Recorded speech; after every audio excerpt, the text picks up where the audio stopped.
Hello, friends. Welcome to day 130 of betting $100 every day for a year.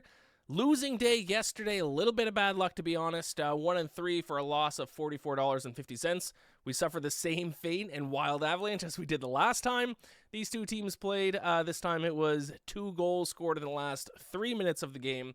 And as you know in hockey, 3 plus 3 equals 7. The Avalanche scored 2 late goals to tie it up 3-3. That sends it to overtime, and of course you need a 7th goal to decide overtime, and the Avalanche eventually scored to win and win the series, advance to the Western Conference Finals. So that was a bit of bad luck. And then the first bet of the day, Parker Messick, he had a long outing. Actually, the bet looked great the entire time he was pitching, but then he pitched 6.2 innings, and his last out recorded was, of course, the 7th strikeout, which then caused us to lose that bet. So it is what it is. Like I said a couple of days ago, I can't complain too much about some bad luck because of the amount of good luck I've had over the past month. Gambler giveth, gambler taketh away. It's all good. Let's move on to today's action. We're going to take a little bit of a break from the NHL playoffs and Major League Baseball because the PGA Championship has begun. As of recording this morning, the first wave has started. First few tee times are out. So I'm going to bet all 4 bets today are going to be on the PGA Championship. Now, all 4 bets are for the afternoon wave. I wouldn't do that to you. I wouldn't make a bet that starts here in 20 minutes. I don't think that'd be very nice of me. So I think the first of these bets, starts at 12:30 p.m. Eastern. So you do have at least a couple hours to place these bets if you do want to tail them or fade them. So let's get into them. My first bet for today is going to be Scotty Scheffler. First round score under 67.5 at plus 110. If you don't know, Aronimink is playing as a par 70, so Scotty Scheffler would have to shoot 3 under or better. I was talking a little bit earlier this week about how much I think this course is going to play relatively easy. One of my favorite bets was the winning score to be under 267.5 at plus 102, which means minus 13 or better. That's where it was earlier in the week. The betting market has agreed with me because last night I looked and that number came all the way down to under 266.5 at like minus 150. So pretty significant shift in the odds there. So if we think this course is going to play easier than a lot of people originally expected, I think we're going to see some low round 1 scores. So if I expect that, then what better player to bet on than the best player in the entire world? So I'll go under 67.5 at plus 110 for Scotty Scheffler. Same strategy on Cameron Young, $25 on Cameron Young, round 1 score under 68.5 at plus 108. And then I have a couple of matchup bets.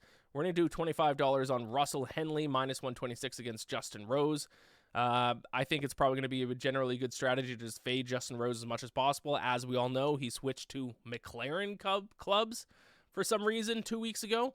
McLaren, who I didn't even know made golf clubs, obviously the car company. And since he switched to McLaren irons, he has finishes of T65 and T45. 2 of his worst starts and 2 of his worst performances from an approach standpoint all season long.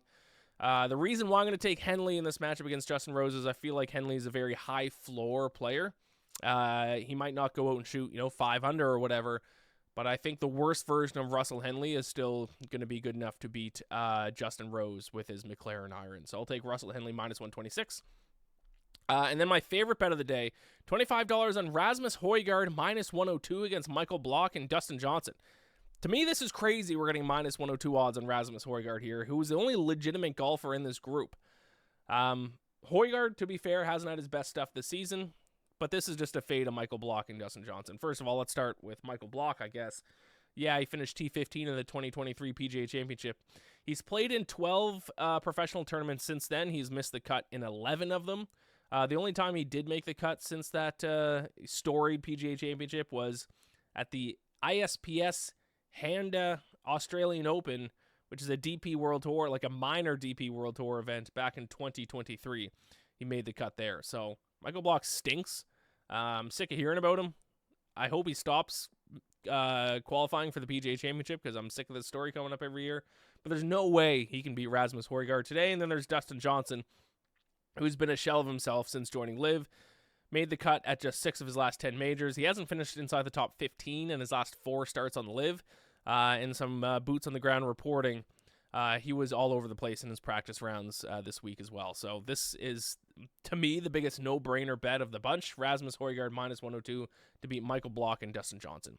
Those are my 4 plays for today's PGA Championship action. Best of luck to all your bets. Enjoy the event, gamble or bless. We'll see you back here tomorrow.